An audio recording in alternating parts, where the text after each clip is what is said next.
10 katotohanan tungkol sa tahimik na tao. Una, ang tahimik na tao, madaldal talaga sila sa mga taong ka-close nila. Sila ay may 1 o 2 kaibigan lamang, yung totoong kaibigan. Pangatlo, mahiyain sila.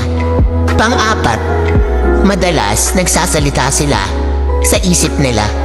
Pang-5, sila yung may mga magandang ngiti at nakakatawang tawa. Pang-6, sila ay tapat sa kanilang karelasyon.